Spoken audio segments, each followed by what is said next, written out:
يا أيها الذين آمنوا ادخلوا في السلم كافة ولا تتبعوا خطوات الشيطان إنه لكم عدو مبين.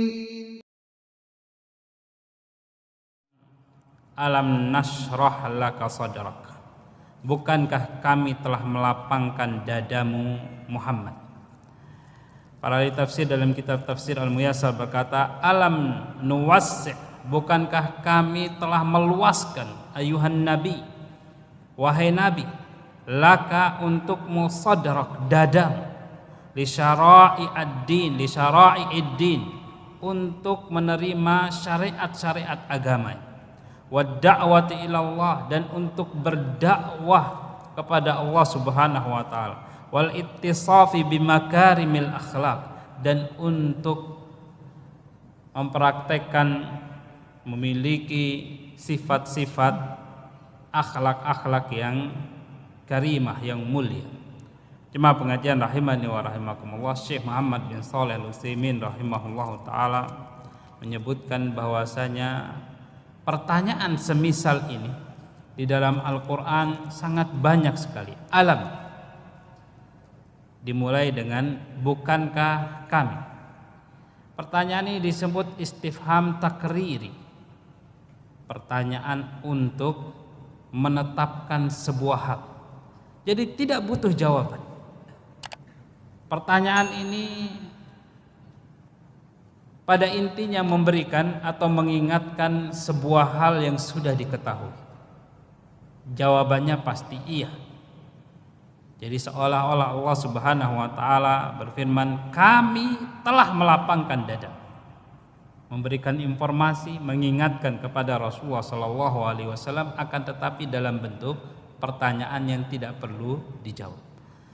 Jemaah pengajian rahimani wa rahimakumullah, semoga Allah Subhanahu wa taala merahmati kita semuanya.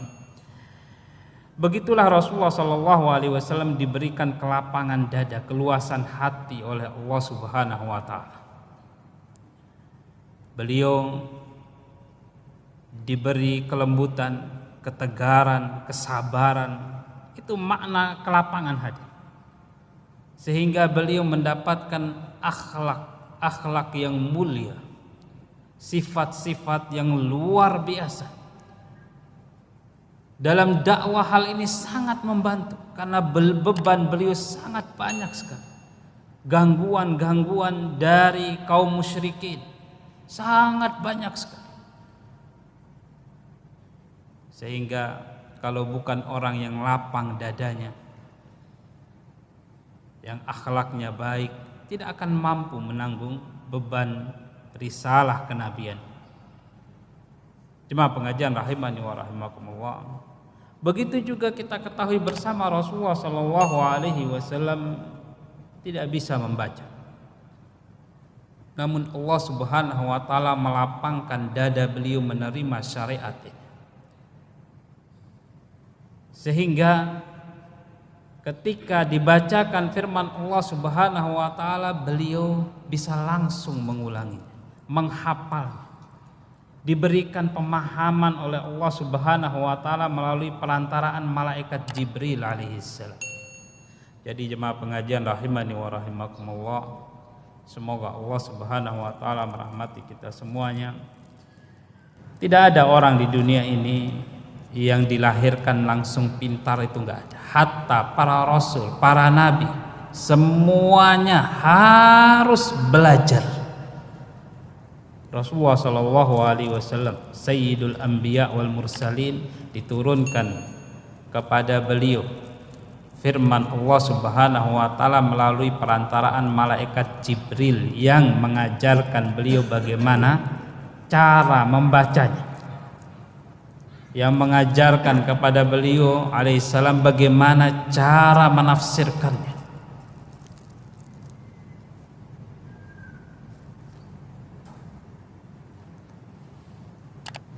Allah Subhanahu wa taala berfirman, huwallazi akhrajakum min butuni ummahatikum la ta'lamuna syai'a. Dialah yang mengeluarkan kalian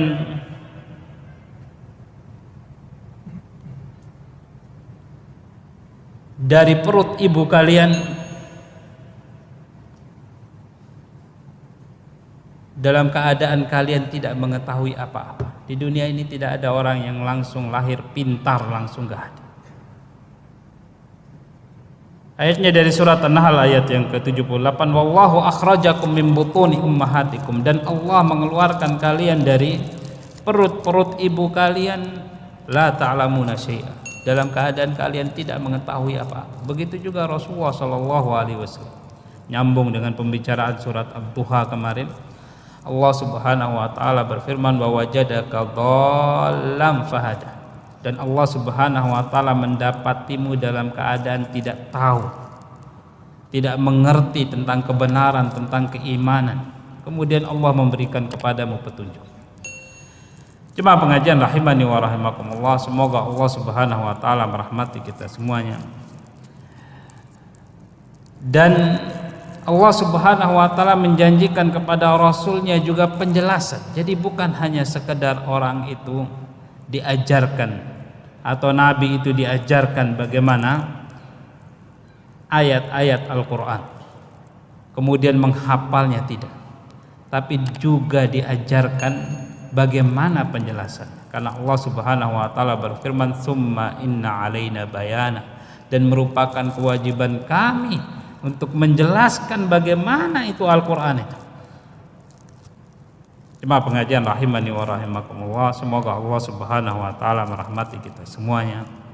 Jadi hadis Rasulullah sallallahu alaihi wasallam yang berbunyi, may yuridillahu bihi khairan yufaqihuhu fiddin, barang siapa yang diinginkan kebaikannya oleh Allah Subhanahu wa taala akan dibuat paham dalam masalah agama ini. Bukan simsalabim langsung paham, bukan. Maksudnya belajar. Siapa yang diberikan hidayah, kecondongan hati untuk belajar ilmu agama, dan setelah belajar dia paham, itulah orang yang diinginkan kebaikannya oleh Allah Subhanahu wa ta'ala. Jangan seperti orang-orang sufi. Orang sufi seperti ini pemahaman. Pemahamannya itu orang bisa pintar hanya dengan berdiam diri, tafakur, tanpa memiliki apa-apa. Bahkan belum bisa baca Al-Quran pun menurut mereka langsung bisa kalau diberi kemampuan oleh Allah Subhanahu wa ta'ala. Pada dasarnya kita sepakat Allah Maha Kuasa, akan tetapi dunia ini berlaku di dalamnya sunnatullah, berlaku di dalamnya hukum sebab akibat. Di dunia ini orang harus belajar baru bisa. Jemaah pengajian rahimani wa rahimakumullah, semoga Allah Subhanahu wa taala merahmati kita semuanya. Jadi jangan percaya ocehan orang yang kalau datang tiba-tiba, oh antum dari mana belajar? Saya diberikan ilmu pemahaman langsung oleh Allah Subhanahu wa taala. Dah ada dalam agama kita modelnya seperti ini, enggak ada. Bertentangan dengan sekian banyak ayat dan sekian banyak hadis-hadis Rasulullah SAW, bertentangan dengan apa yang berlaku di para ulama-ulama kita, para sahabat ridwanullahi alaihim ajma'in, imam-imam madhab, para wali-wali Allah Subhanahu wa ta'ala, semuanya belajar. Kalau mau dada kita lapang, ya kita harus belajar. Ada orang, jemaah pengajian rahimani wa rahimakumullah, yang mungkin punya akhlak yang baik walaupun belum belajar. Akhlak dikaruniakan oleh Allah Subhanahu wa ta'ala ada, tapi ilmu pengetahuan tidak ada. Ada orang yang diberikan taufik oleh Allah Subhanahu wa ta'ala bisa melakukan sesuatu, memutuskan sesuatu dengan baik. Akan tapi dia memutuskan bukan berdasarkan ilmu, berdasarkan firasat saja. Jemaah pengajian rahimani wa rahimakumullah. Semoga Allah Subhanahu wa taala merahmati kita semuanya dan Rasulullah sallallahu alaihi wasallam diberikan ilmu oleh Allah Subhanahu wa taala melalui perantaraan Jibril yang mengajarkan kepada beliau.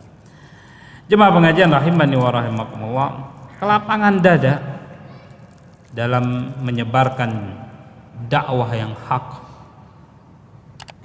di dalam kehidupan di dunia ini sangat penting sekali, apalagi bagi orang yang mengemban risalah kenabian. Oleh karena itu Nabi Musa alaihissalam ketika diperintahkan oleh Allah Subhanahu wa taala untuk mendatangi Fir'aun, menegakkan kalimat la ilaha illallah di hadapan Fir'aun, beliau meminta dalam doanya Rabbish shrahli sadri. Di firman Allah di surat Thaha ayat yang ke-24 sampai 28, idhab ila fir'auna innahu tagha, pergilah engkau wahai Musa kepada Fir'aun, dia benar-benar telah melampaui batas. Qala, Nabi Musa berkata, Rabbish shrahli sadri, ya Rabbku lapangkanlah dadaku, wa yassirli fi amri, wa yassirli amri, dan mudahkanlah urusanku, wahlul 'uqdatam min lisani, dan lepaskanlah kekakuan dari lidahku, karena beliau Nabi Musa orangnya tidak lancar berbicara. Yafqahu qawli, sehingga mereka bisa memahami perkataan. Jadi yang diminta terlebih dahulu bukan lisannya, bukan kemampuan untuk merangkai kalimat, akan tapi yang diminta duluan adalah kelapangan dada. Dengan kelapangan dada semua bisa kita lalui, semua cobaan bisa kita hadapi. Jemaah pengajian rahimani wa rahimakumullah, semoga Allah Subhanahu wa taala merahmati kita semuanya. Kelapangan dada Rasulullah sallallahu alaihi wasallam terbukti sangat luas sekali. Beliau sallallahu alaihi wasallam ketika menghadapi seorang badui yang kencing di masjid, para sahabat ridwanullahi alaihim ajma'in sudah pada berdiri dan hendak menarik orang badui, tapi Rasulullah sallallahu alaihi wasallam bersabda, biarkan dia. Lapang dadanya Rasulullah sallallahu alaihi wasallam. Coba sekarang kalau antum di sini tiba-tiba di pojok ada yang kencing, waduh, sudah karpet bagus seperti ini, masjid ber-AC, tiba-tiba ada yang kencing di masjid, sengaja lagi. Jemaah pengajian rahimani wa rahimakumullah, semoga Allah Subhanahu wa taala merahmati kita semuanya. Begitu juga beliau sallallahu alaihi wasallam ketika menegur para sahabat yang melakukan kesalahan-kesalahan, lapang dada beliau. Jemaah pengajian rahimani wa rahimakumullah, terhadap Abdullah bin Ubay bin Salul. Siapa dia ini? Tokoh munafikin yang tiap hari kerjaannya menyakiti Rasulullah SAW dengan ucapan-ucapannya, memfitnah Ummul Mukminin, istrinya Rasulullah SAW, Aisyah radhiyallahu taala anha, dengan fitnah yang paling keji untuk perempuan, difitnah berzina. Ini sudah, kalau untuk perempuan terhormat ini sudah sangat keterlaluan, di puncak fitnah. Sebenarnya yang dituju bukan Ummul Mukminin Aisyah, akan tetapi yang dituju adalah Rasulullah SAW. Seolah-olah dia hendak berkata, tuh coba lihat, yang kalian anggap sebagai nabi, istrinya saja main serong seperti itu. Jadi siapa yang mau disasar? Yang paling utama yang disasar adalah Rasulullah Shallallahu Alaihi Wasallam, bukan Ummul Mukminin Aisyah. Namun ketika tokoh munafikin ini, Abdullah bin Ubay bin Salul ini mati, putranya datang minta ke Rasulullah Shallallahu Alaihi Wasallam agar diberikan gamisnya Rasulullah sebagai kain kafan, minta disolatkan. Putranya ini sahabat yang baik, putranya orang munafik ini, pimpinan kaum munafik. Rasulullah SAW dengan lapang dada mensolatkan orang munafik ini, Abdullah bin Ubay bin Salul, sebelum dilarang. Bahkan ketika sahabat Umar radhiyallahu taala anhu mengingatkan Rasulullah sallallahu alaihi wasallam, "Atusalli atau alaihissallah nahaka an tusalli alal munafikin?" Bukankah Allah melarang engkau untuk mendoakan orang-orang munafik? Faqala, Rasulullah sallallahu alaihi wasallam menjawab, "Ana baina khiyarataini." Saya ini di antara dua pilihan. Karena Allah berfirman dalam surat At-Taubah, "Astaghfir lahum wa aw la tastaghfir lahum." Engkau mendoakannya atau tidak mendoakan, engkau memohonkan ampun untuk dia atau tidak. In tastaghfir lahum 70 marratan fala yaghfirallahu lahum. Jika kamu minta ampun untuk mereka 70 kali pun, Allah Subhanahu wa taala tidak akan mengampuni mereka, orang-orang munafik. Jadi Rasulullah SAW memahami ayat ini pilihan. Boleh saya mintakan ampun, boleh juga tidak. Walaupun saya mintakan ampun, Allah tidak akan mengabulkannya. Walaupun 70 kali, tapi ini kan pilihan. Manfaatnya menurut Rasulullah SAW pada saat itu yaitu untuk menarik simpati pengikut-pengikutnya, dan juga untuk membalas kebaikan yang pernah diberikan tokoh munafikin ini, Abdullah bin Ubay bin Salul ini, ketika perang Badar. Paman beliau Rasulullah sallallahu alaihi wasallam, Hamzah, yang gugur di medan perang, diberikan kain kafan oleh Abdullah bin Ubay bin Salul. Jadi dibalas kebaikan. Pada intinya jemaah pengajian rahimani wa rahimakumullah, Rasulullah sallallahu alaihi wasallam sangat lapang dada. Walaupun itu musuh yang dia ketahui pasti dari dia sumbernya ini, karena Allah Subhanahu wa taala mengabarkan demikian. Betapa banyak di dalam Al-Qur'an disebutkan bagaimana orang-orang munafik yang dipimpin oleh Abdullah bin Ubay bin Salul ini menyakiti Rasulullah sallallahu alaihi wasallam dengan perkataan-perkataan dan fitnah-fitnah mereka. Namun Rasulullah sallallahu alaihi wasallam memang orang yang mengorbankan seluruh dunianya untuk dakwah kepada Allah Subhanahu wa taala. Jemaah pengajian rahimani wa rahimakumullah, sehingga beliau tidak memikirkan diri beliau pribadi, akan tapi memikirkan bagaimana dakwah ini bisa berkembang dengan baik. Jemaah pengajian rahimani wa rahimakumullah, sehingga beliau sangat lapang dada memaafkan orang dan berbuat baik kepada orang lain.